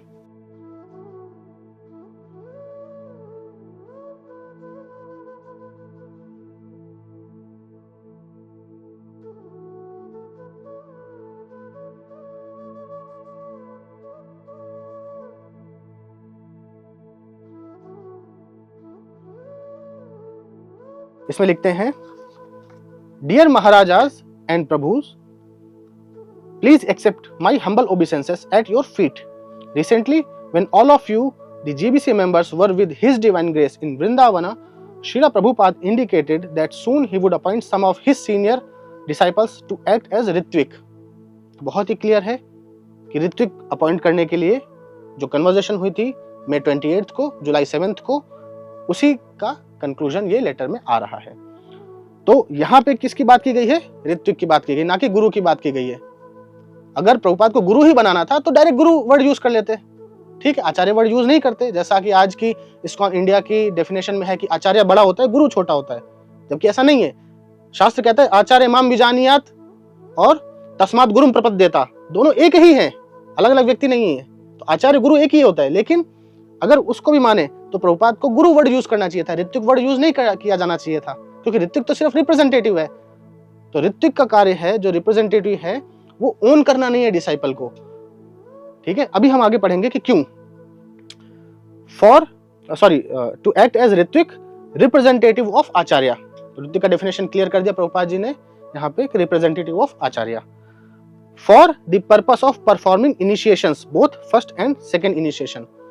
ऋत्विक का क्या पावर है ये यहाँ पे क्लियरली मेंशन किया गया है। उसका पावर है फर्स्ट इनिशिएशन और सेकेंड इनिशिएशन परफॉर्म करना, दैट्स इट। ऋत्विक के पास इससे ज्यादा और कोई पावर नहीं है। ठीक है, वो डिसाइपल ओन नहीं कर सकता। डिसाइपल्स किसके रहेंगे? प्रभुपाद जी के रहेंगे, जो कि फर्दर आगे वो मेंशन भी करते हैं। His divine grace has so far given a list of 11 disciples who will act in that capacity. नाम है His Holiness कीर्तनानंद स्वामी, His Holiness सत्स्वरूप दास Goswami, His Holiness Jaipratap Goswami, His Holiness तमाल Krishna Goswami, His Holiness Hridayanand Goswami, His Holiness Bhavanand Goswami, His Holiness हंसदूता स्वामी, His Holiness Rameshwar स्वामी, His Holiness Harikesh स्वामी। ये पूरे 11 नाम आप यहाँ देख सकते हैं। आप इसमें ध्यान रखिए कि जब कन्वर्सेशन पिछली शुरू हुई थी तो उसमें देखते हैं कि हम सीनियर जो सन्यासी हैं प्रभुपाद जी के शिष्य, वो प्रभुपाद जी के बिहाफ पे दीक्षा कंडक्ट करते थे। लेकिन यहाँ पे जब हम आते हैं, ऋत्विक आचार्य की बात आती है, तो प्रभुपाद 11 में से 9 तो सन्यासी देते हैं और 2 गृहस्थ भक्तों को देते हैं। 2 गृहस्थ भक्त हैं, हिज ग्रेस भगवान दास अधिकारी एंड हिज ग्रेस जयतीर्थ दास अधिकारी। ठीक है, यहाँ पे एक छोटा सा नोट हम ये भी कहना चाहेंगे कि गौर गोविंद स्वामी महाराज जी के बारे में जैसा इस्कॉन इंडिया क्लेम करता है कि प्रभुपाद जी के जीवित रहते हुए उन्होंने अपने एक शिष्य राधा रमन जी को उनके पास भेजा था, गौर गोविंद स्वामी जी के पास भेजा था दीक्षित होने के लिए। तो पहली चीज तो उसका कोई क्लेम नहीं मिला, ना गौर गोविंद स्वामी जी ना ही राधा रमन प्रभु जी महाराज जी ऐसा कोई जो क्लेम है उसका एविडेंस पेश कर पाए, ना ही हमें किसी कन्वर्सेशन में किसी डॉक्यूमेंट में ऐसी इंस्ट्रक्शन मिलती है। ठीक है।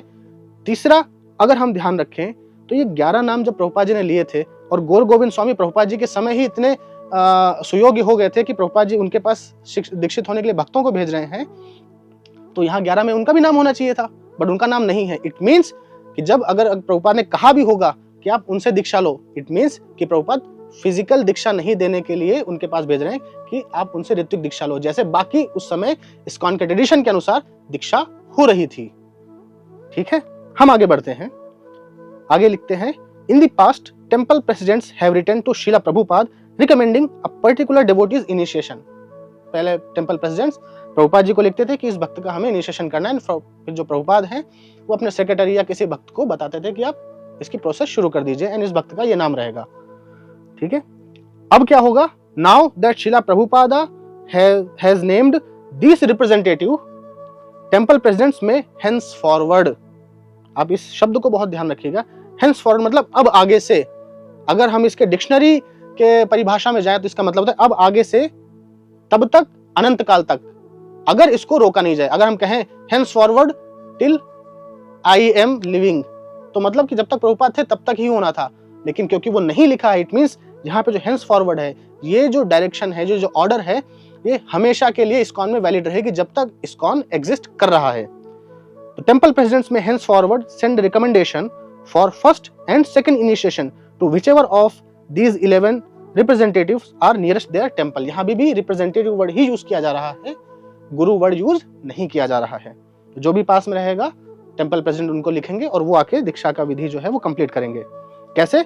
After considering the recommendation, these representative may accept the devotee as an initiated disciple of Srila Prabhupada by giving a spiritual name, or in the case of second initiation by Prabhupada by chanting on the Gayatri thread, just as Srila Prabhupada has done। तो ये कैसे करेंगे? अगर उनको लगता है कि ये व्यक्ति योग्य है तो वो उनको एज अ डिसाइपल एक्सेप्ट करेंगे, लेकिन किसके? श्रील प्रभुपाद जी के डिसाइपल रहेंगे वो। ठीक है। और वही लोग गायत्री थ्रेड, जो हमारा गायत्री जनेऊ होता है, उस पे जप करेंगे।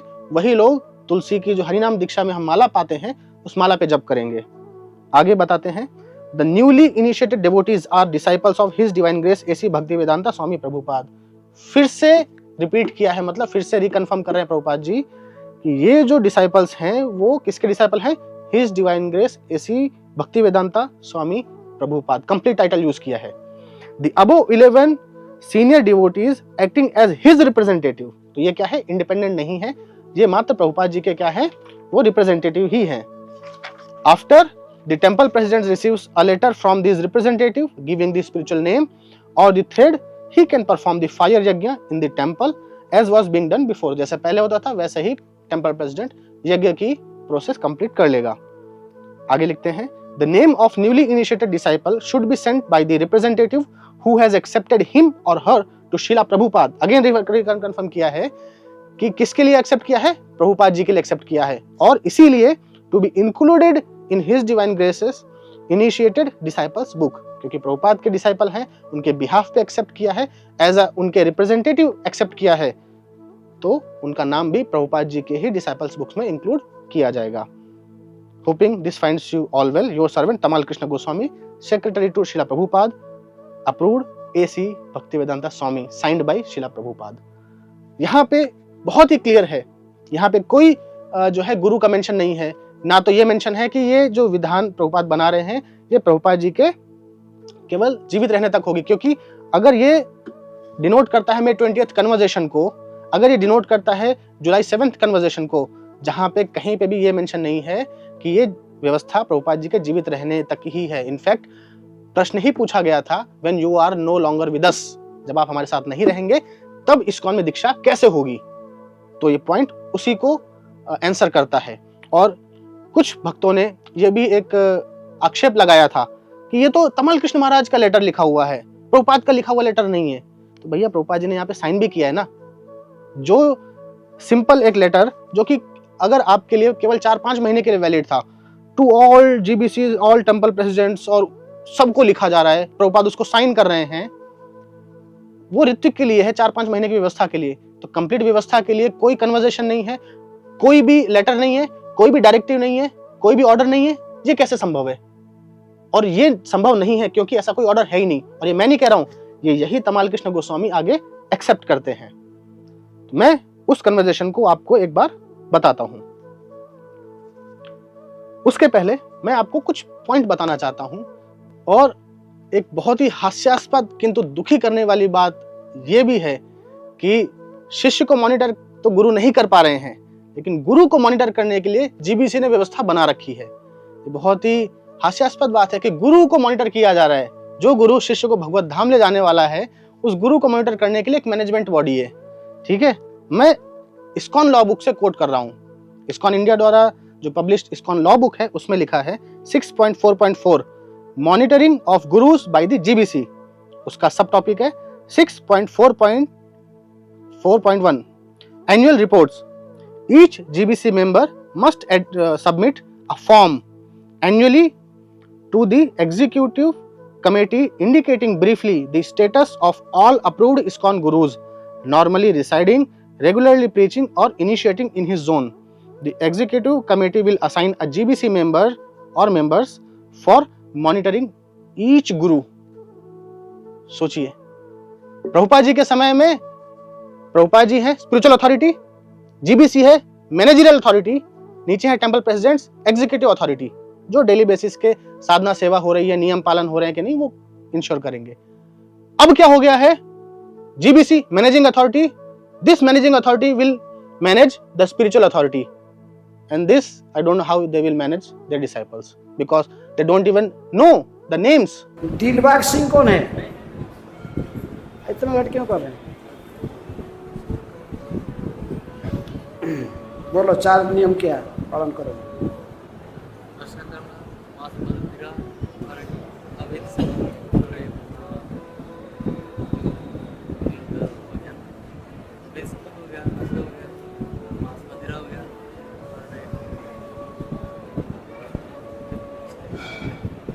भूलते वक्त माला नहीं मिलेगा तो बोलना पड़ेगा ना। नहीं, बोलना पड़ेगा, नहीं बोलेगा तो जब जाओ बाद में नहीं मिलेगा। साथ में स्कूल बोलना पड़ेगा। क्या पढ़ा बोलो ना। एक तो मांस मदिरा हो गया, ठीक है, नशा हो गया, और एक जुआ हो गया, और एक वो अवैध। कितने माला जब? कितने माला जब? 18, 16, 18 या 16, जैसे 7 से 18। एकादशी के दिन 18 माला जपते हैं। हाँ, 18 मेरे एग्रीकल्चर का कहाँ से है? कितने माला एकादशी में जपना है? एकादशी में कम से कम कितने माला जपना है? 25 जपने। 18 जप रहे होगी। अभी 18 है, अभी 25। मेरा थोड़ा काम ऐसा है ना, एग्रीकल्चर का है। वो सब कुछ नहीं, आपको दिखा लोगे तो आप आगे 25 करेंगे। हैं आगे 25 करेंगे। करोगे ना? बोल दिया ऐसे। हाँ, बोल दिया नहीं, बोल करेंगे, करने के लिए तो आए। ये थोड़ा क्या, कौन है इसका ट्रेनिंग देने वाला? हैं?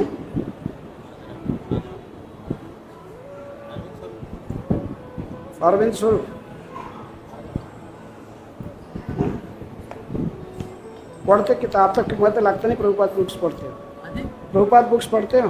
हाँ, बुक्स पढ़ते हैं। एकादशी के दिन हो गया है। प्रभुपाद क्या बुक्स पढ़ते हो? पढ़ते हैं जी। कैसे? एकादशी के दिन पढ़ते हैं। डेली नहीं पढ़ते हो? डेली नहीं पढ़ पाते ना, टाइम नहीं रहता है। डेली पढ़ना पड़ेगा। डेली पढ़ेंगे ना, अब थोड़ा सा इसके अंदर लीन हो जाएंगे ना काम। किसमें लीन हो जाओगे? प्रभु के नाम में, तभी तो अपनी मुक्ति पाएंगे जी। अब थोड़ा सा प्रभुपाद जी क्या बुक्स में पढ़ोगे कि नहीं? पढ़ेंगे। पढ़े? हाँ, हैं? बिल्कुल पढ़ेंगे। क्या पढ़े आप बुक्स? हाँ जी। आईडीसी किया आपका कोर्स किया? आईडीसी हाँ, आईडीसी कोर्स किया? इस्कॉन डिसाइपल कोर्स हाँ जी।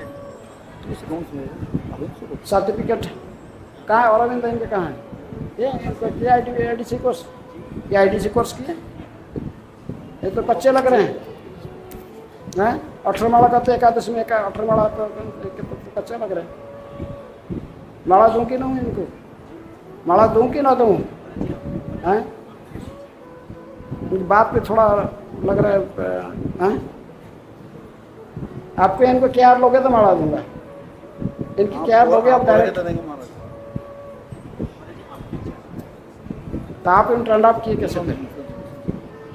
आईडीसी किए ही है। आप देख रहे हैं इस वीडियो में, आपने देखा कि वो गुरु महाराज को अपने शिष्य का नाम ही नहीं पता है और वो नया उनको नाम दे रहे हैं। ऐसे ही एक वीडियो आया जहां कहते हैं कि भाई प्रत्यक्ष दीक्षा नहीं हो सकती, वहां पे हम देखते हैं मोबाइल में व्यक्ति है लाइव और उसको दीक्षा दी जा रही है। प्रीथा जी आ गए। प्रीथा मिश्री, आपका आध्यात्मिक नाम है पृष्ठा सखी देवी दासी। हरग्रेस पृष्ठा सखी देवी माता के। So on behalf of Srila Prabhupada, I am giving you the name Rasaraj Krishnadas. On behalf of Srila Prabhupada,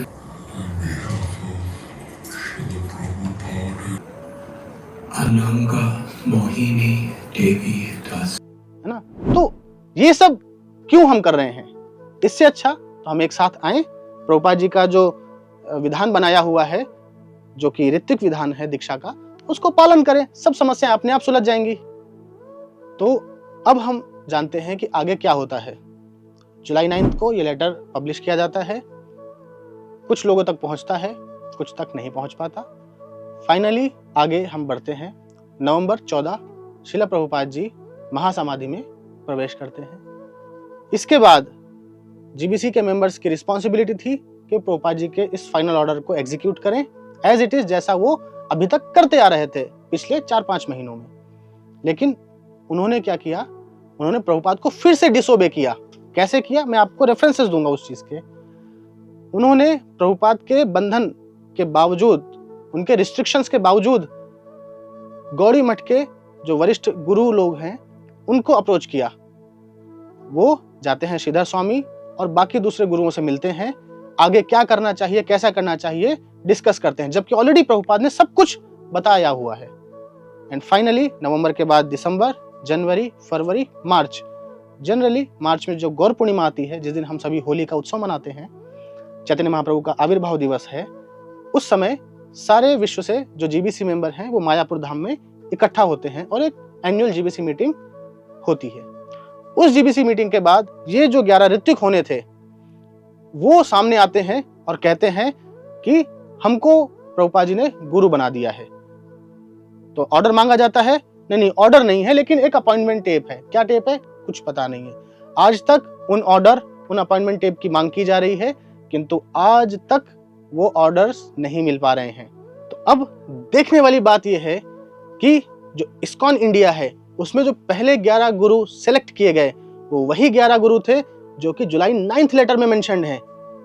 लेकिन जुलाई 9th लेटर में वो एज अ ऋत्विक मेंशन्ड है, ना कि एज अ गुरु। और जैसा हमने पहले ही बताया कि ऐसा कोई भी ऑर्डर नहीं है। और वो ऑर्डर क्यों नहीं है? वो इसलिए नहीं है क्योंकि वो कभी भी गुरु बनने के लिए नहीं सेलेक्ट किए गए थे। आपने देखा जुलाई 7th कन्वर्सेशन में कैसे सेलेक्ट किया गया, कोई क्वालिफिकेशन नहीं देखी गई, कोई भी गुण, कोई योग्यता की जांच नहीं, ना उसकी बात की गई। तो और वो तभी आप इस बात को पचा सकते हो जब आपके मन में आप बहुत ही क्लियर हैं कि ये 11 लोग प्रभुपाद जी के एज अ रिप्रेजेंटेटिव काम किए जाएंगे, जहां पे उनका अपने शिष्यों के ऊपर कोई अधिकार नहीं है, ना उनकी उन शिष्यों के प्रति कोई रिस्पॉन्सिबिलिटी है। ये तभी संभव है। इसीलिए ऋत्विक प्रणाली एक बार और सही सिद्ध होती है। तो सबसे महत्वपूर्ण बात यह है कि आज तो इस्कॉन में 150 से ज्यादा गुरुज हैं जो शिष्यों को दीक्षा दे रहे हैं। लेकिन प्रभुपाद जी के महाप्रयाण के बाद पहले गुरु कौन थे? उत्तर है ये वही 11 लोग हैं जिनका उल्लेख जुलाई 9th लेटर में किया गया है। ध्यान रखें, ये उस लेटर में एज अ ऋत्विक पावर पाते हैं, एज अ गुरु पावर नहीं पाते। ये गुरु कभी नहीं बनाए गए, इनका कोई उल्लेख एज अ गुरु नहीं हुआ है। अब प्रश्न आता है कि इनका सिलेक्शन कैसे हुआ? तो हमने देखा जुलाई 7th कन्वर्सेशन में कि इनके सिलेक्शन के लिए कोई भी क्वालिटी क्राइटेरिया निश्चित नहीं किया गया था, बट रैंडम सिलेक्शन हुआ।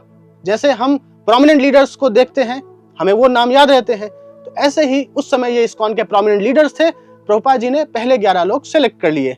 उसमें भी हम देखते हैं कि प्रभुपाद का इच्छा पहले था कि पहले 3 सेलेक्ट किए जाए, फिर प्रभुपाद कुछ नाम ऐड करते जाते हैं, क्योंकि उनको लगता है कि उस स्थान के नजदीक ये भक्त प्रचार कर रहा है तो वहां पे ये कर सकता है।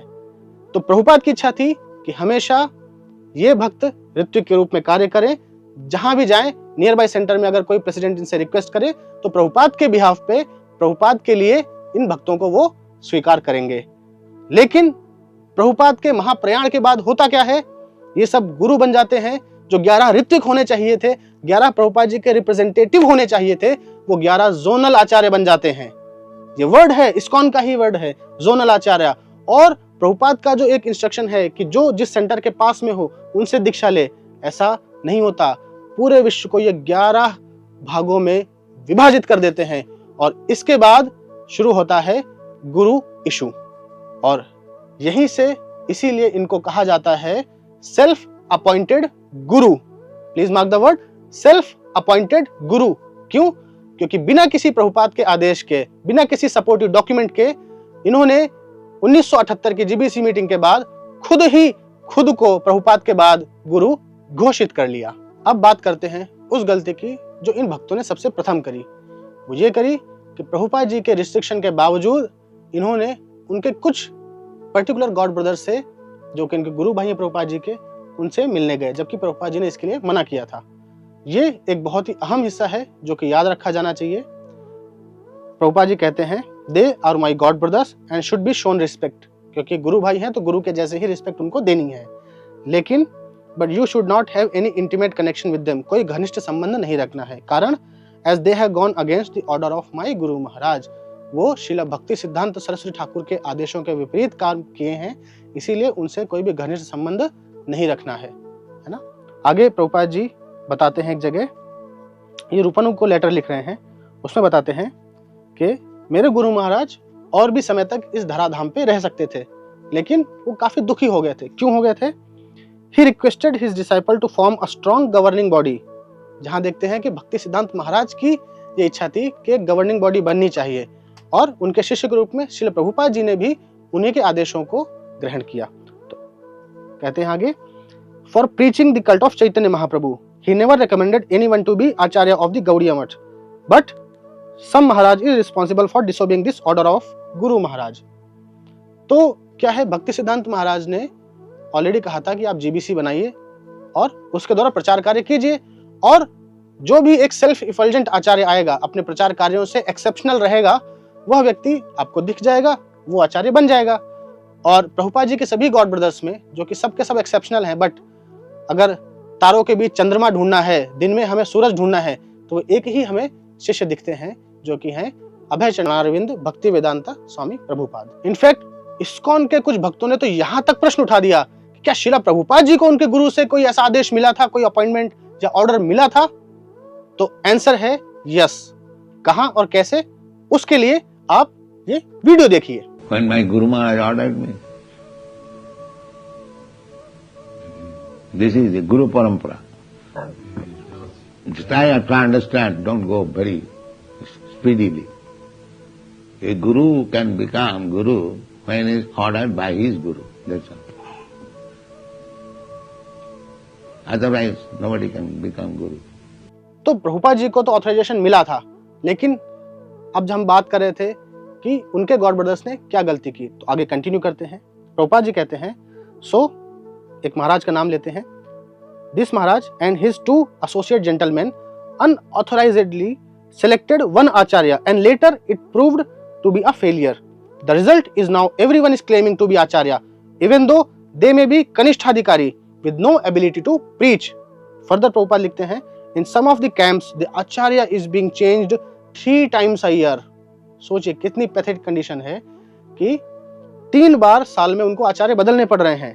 Therefore we may not commit the same mistake in our ISKCON camp. Prabhupada warn भी कर रहे हैं कि ये गलती हमको हमारे इस्कॉन में नहीं करनी है। गलती क्या है कि हर कोई आचार्य बन जाए। जब मेन आचार्य चले गए, उनके बाद उनकी अनुमति के बिना आप सब कोई अपने आप को आचार्य घोषित कर दो। ये गलती है जो हमें इस्कॉन में नहीं करनी है। प्रभुपाद जी बहुत ही एक्सप्लिसिटली यहाँ पे हमें बता रहे हैं। प्रभुपाद एक और जगह करंधर को जो लेटर लिखा है 1974 में, उसमें बताते हैं, I wanted you all my experienced disciple should manage the whole institution very cleverly without any personal ambition like ordinary materialistic men. तो अपनी स्वयं की व्यक्तिगत महत्वाकांक्षा नहीं रखनी है। अगर रखेंगे तो क्या होगा? प्रभुपाद जी एक इशारा करते हैं कि जिस तरह उनके गुरु महाराज का जो इंस्टीट्यूशन था, उसकी प्रीचिंग की गतिविधियां, प्रचार की गतिविधियां वो एक तरह से रुक गई हैं। क्यों? क्योंकि सब आचार्य बन के आपस में लड़ रहे हैं। तो इस कारण से इस्कॉन में वो स्थिति नहीं लाने देनी है। आपको व्यक्तिगत महत्वाकांक्षा नहीं पालनी है। इनफैक्ट एक जगह जब प्रभुपाद एक कन्वर्सेशन में प्रभुपाद कहते हैं कि one should not have any ambition, मतलब किसी व्यक्ति को महत्वाकांक्षा नहीं होनी चाहिए, तो उस समय शिष्य द्वारा पूछा जाता है प्रभुपाद से कि Prabhupada ambition means material ambition only, no, कि यहाँ पे महत्वाकांक्षा मतलब आप भौतिक महत्वाकांक्षा की बात कर रहे हैं? प्रभुपाद कहते हैं no, a devotee should not have any ambition, मतलब उसको अपने गुरु की आज्ञा, उनकी इच्छा के अलावा कोई और इच्छा, व्यक्तिगत कोई महत्वाकांक्षा नहीं पालनी है। यही एक शिष्य का कर्तव्य है, यही उसका धर्म है। तो अब हम आते हैं इस वीडियो के आखिरी भाग में, और मैं यहाँ अपना ज्यादा कुछ बताए बिना इस्कॉन के इन्हीं 11 ऋत्विक भक्त जो थे ओरिजिनली, इन्हीं में से 2 का कुछ वक्तव्य आपके सामने प्रस्तुत करना चाहूंगा। पहला वक्तव्य ये आता है, इसको पिरामिड हाउस कन्फेशन भी कहा जाता है, इसको टोपोंगा कैनियन कैलिफोर्निया में तमाल कृष्ण महाराज का कन्फेशन भी कहा जाता है। इसमें वो बताते हैं कि कैसे उन्होंने और बाकी सभी जो जिन्होंने अपने आप को गुरु मान लिया था, उन 11 ऋत्विक ने सभी सोसाइटी को धोखा दिया है। उन्होंने एक तरह से गलत किया है इस्कॉन संस्था के साथ में। क्यों? क्योंकि प्रभुपाद ने कभी भी गुरु बनने का आदेश पारित नहीं किया था। बहुत अच्छी कन्वर्सेशन है, हम इसके ऊपर एक अलग से वीडियो बनाएंगे। अभी के लिए इस डॉक्यूमेंट को हम हमारे डिस्क्रिप्शन में डाल रहे हैं, आप चाहें तो ये कंप्लीट डॉक्यूमेंट पढ़ सकते हैं, जो कि उनका स्वयं का कन्फेशन है। मैं उस पार्ट में बताता हूं जहां पे वो कंक्लूड कर रहे हैं। वो कहते हैं, I feel that this realisation और this understanding is essential if we are to avoid further things from happening. कौन सी अंडरस्टैंडिंग की बात हो रही है? कि यह 11 लोग ऋत्विक हैं, ना कि गुरु हैं। और इस समय तक, जो कि 1980 का टाइम है, इस्कॉन में चीजें डिटोरिएट होना शुरू हो गई थी। इस्कॉन के डिसाइपल्स इस्कॉन छोड़ के जाने लग गए थे, कुछ लोगों को निकाल दिया गया था, और जो यह 11 सो कॉल्ड सेल्फ अपॉइंटेड गुरु थे, इनका आध्यात्मिक पतन गिरता हुआ प्रतीत हो रहा था। तो ये कहते हैं कि अब जो है प्रभुपाद ही गुरु हैं, हम सब ऋत्विक थे, और ये रियलाइजेशन बहुत ही आवश्यक है। वो आगे बताते हैं, because believe me it is going to repeat. क्या? ये जो इस्कॉन में गलत चीजें हो रही हैं, डिसाइपल्स छोड़ के जा रहे हैं, जो गुरुज हैं उनका आध्यात्मिक पतन हो रहा है। It is just a question of time until things have a little bit faded out and again another incident is going to happen. एक इंसिडेंट होगा, उसके बाद दूसरा, एक खत्म होगा, दूसरा हो जाएगा। एंड बिलीव मी, ये रियलिटी में हुआ है। एक के बाद एक कई गुरुओं का आध्यात्मिक पतन हुआ है। ये इस्कॉन की रिकॉर्डेड हिस्ट्री है। मैं अपने मन से कुछ भी नहीं कह रहा हूं, ना मैं किसी भी भक्त के चरणों में अपराध कर रहा हूं, क्योंकि मैं सिर्फ सत्य बोल रहा हूं। इसके लिए आगे बताते हैं वो, whether it is here in LA और समवेयर एल्स, चाहे वो यहाँ पे हो चाहे कहीं हो, जहां जहां पे इस तरह की गुरुशिप की पद्धति चालू की जाएगी, वहां वहां पे ऐसा होगा। It is going to continuously happen until you allow the actual spiritual force of Krishna to be exhibited without restriction। ये कब तक होगा? जब तक आप भगवान कृष्ण की जो कृपा है उसको एग्जिबिट होने के लिए फ्री छोड़ोगे। अभी क्या है, जनरली हम जानते हैं कि जो गुरु हैं वो भगवान के रिप्रेजेंटेटिव होते हैं, तो हम कहते हैं कि जो कृष्ण की कृपा है वह गुरु के माध्यम से शिष्य तक कंप्लीट आती है। लेकिन अगर आप पूजा प्रतिष्ठा लाभ में पड़ जाएं तो आप कृष्ण की कृपा को रोकने लगते हैं। तो यहाँ उसी कृपा को रोकने की बात हो रही है। आगे ये लिखते हैं, you can not show me anything on tape और in writing where Prabhupada says I appoint these 11 as guru. ये कौन बोल रहे हैं? तमाल कृष्ण गोस्वामी जी बोल रहे हैं, जो प्रभुपाद जी के अंतिम समय में उनके सेक्रेटरी थे। तो कह रहे हैं कि ऐसा कोई भी टेप नहीं है, कोई भी अपॉइंटमेंट नहीं है, कोई भी ऑर्डर नहीं है। दिस इज अ मिथ, है ना। It doesn't require an appointment because there is one, क्योंकि कोई अपॉइंटमेंट है ही नहीं। तो ये वो उसको एक्सेप्ट कर रहे हैं, है ना। हालांकि क्या होता है कि बाद में वो फिर से पलट जाते हैं। क्यों पलटते हैं उसकी मैं एक छोटी सी क्रोनोलॉजी आपको बताता हूँ। दरअसल होता यह है कि तमाल कृष्ण गोस्वामी और 10 अन्य जो भक्त हैं, जो जुलाई 9th लेटर में मेंशन्ड हैं, ये सारे भक्त 1978 में गुरुशिप एक्सेप्ट कर लेते हैं, सेल्फ अपॉइंटेड गुरु बन जाते हैं। इसके बाद होता यह है कि तमाल कृष्ण गोस्वामी सोल दीक्षा गुरुशिप क्लेम करते हैं इस्कॉन पे। इससे व्यथित होकर जीबीसी उनको दीक्षा देने के लिए बैन लगा देती है। अब उनको लगता है कि जब मुझे बैन ही लगा दिया है तो क्यों ना मैं एक्सपोज कर दूं, तो उन्होंने ये कन्फेशन में सबको एक्सपोज कर दिया, रियलिटी बता दी। कब बताई? जब उनको बैन कर दिया गया दीक्षा देने के लिए। उसके बाद में क्या करते हैं, जीबीसी शॉक हो जाती है, उनको फिर से एज अ गुरु रीइंस्टेट किया जाता है। एंड इसके बाद सब हैप्पी हैं, बिजनेस गोज ऑन अगेन। अब हम यहाँ पे एक दूसरे भक्त की बात सुनते हैं। ये भक्त हैं हिज होलीनेस हंसदूता स्वामी। ये भी उन 11 शिष्यों में से एक है जिनको प्रभुपाद जी ने ऋतु के लिए अपॉइंट किया था। वो कहते हैं all of wants this association. हमको क्या चाहिए? केवल एसोसिएशन चाहिए। किसका? Srila Prabhupada. But it is not possible if we continue to insist on maintaining artificial posture we have assumed as guru acharyas. कि हमको प्रभुपाद जी का संग चाहिए, सभी को चाहिए, है ना, लेकिन वो तब तक पॉसिबल नहीं है जब तक कि हमने एक आर्टिफिशियल पोस्चर मेंटेन किया हुआ है। किस चीज का? गुरुशिप का। जो शिष्य प्रभुपाद जी का डायरेक्ट शिष्य होना चाहिए था, प्रभुपाद जी से सीधा संपर्क में होना चाहिए था, आप उसके बीच में आ गए। इवन गुरु कृष्ण के और जीव के बीच में नहीं आता है, तो ट्रांसपेरेंट वाया मीडियम है, लेकिन यहाँ पे तो आप ट्रांसपेरेंट भी नहीं रहे उसके खुद के गुरु के लिए। तो ये कह रहे हैं कि जब तक ये नहीं होगा तब तक आपको प्रभुपाद जी का एसोसिएशन का लाभ नहीं हो पाएगा।